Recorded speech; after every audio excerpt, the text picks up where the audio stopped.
అందరికీ నమస్కారం అండి.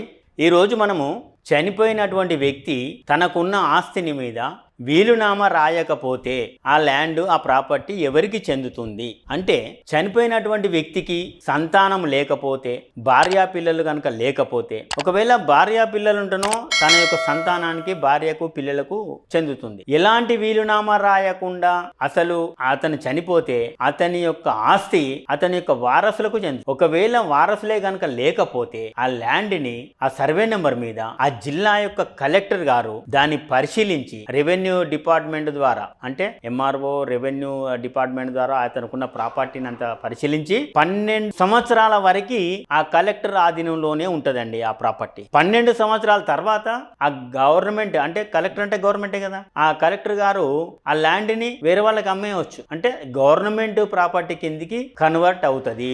చనిపోయినటువంటి వ్యక్తి ఎలాంటి వీలునామా రాయకుండా ఉంటే అతనికి కనుక సంతానం లేకపోయి ఉంటే భార్య పిల్లలు సంతానం అన్నదమ్ములు అక్కజనాలు ఎవరు లేకపోతే అతని యొక్క ప్రాపర్టీ మొత్తం గవర్నమెంట్ హ్యాండ్ ఓవర్ చేసుకుంటుంది. అది 12 సంవత్సరాల తర్వాత ఆ గవర్నమెంట్ కలెక్టర్ గారు ఆధీనంలో ఉంటుంది కాబట్టి ఆ కలెక్టర్ దాన్ని గవర్నమెంట్కే మళ్ళీ వేరే వాటికి గవర్నమెంట్ అవసరాల గురించి వాడుకోవచ్చు, లేదంటే ప్రైవేటు వ్యక్తులకి కూడా అమ్ముకునే అవకాశం ఉంటుంది. అందుకని చనిపోయినటువంటి వ్యక్తి యొక్క వివరాలన్నీ ముందుగానే తన బంధువులు గాని వారసులు గాని ఉంటే తెలుసుకోవాలి. ఇంకొక విషయం, దీంతో పాటుగా కౌలు రైతు ఒక ల్యాండ్ ను కౌలు రైతు మనం కౌలుకి ఇచ్చామనుకోండి, కౌలుకి ఇస్తా ఉంటే ఏకదాటిగా 12 సంవత్సరాలు ఒకే వ్యక్తికి ఒకే సర్వే నెంబర్ గల భూమిని 12 సంవత్సరాలు కనుక ఒక రైతు కౌలుదారు అయితే అతను 12 సంవత్సరాల తర్వాత అనుభవదారుగా పట్టాదారుగా మారిపోయే అవకాశం ఉంటుంది. అయితే ఎవరికైనా కౌలుకి ఇచ్చే ముందు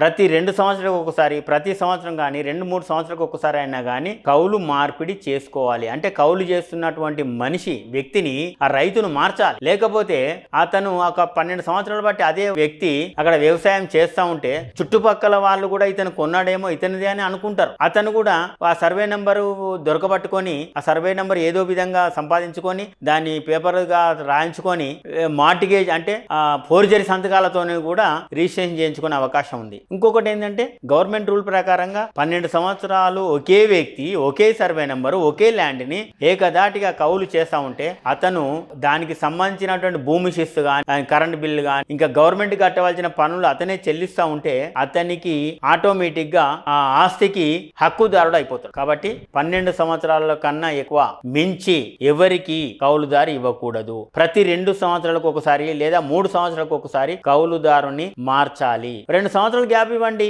వేరే వాళ్ళకి ఇవ్వండి, మళ్ళీ మొదటికి ఇవ్వండి, మళ్ళీ అట్లా చేంజ్ చేసుకోండి. అట్లా చేయడం వల్ల మీ ఆస్తిలో ఎలాంటి ప్రాబ్లం రాదు. కానీ మీ ఆస్తిని మన నమ్మకస్తుడు కదా అని చెప్పేసి అతనికే ఇచ్చేస్తే అతడే మిమ్మల్ని మోసం చేసే అవకాశం ఉంటుంది. నమస్కారం.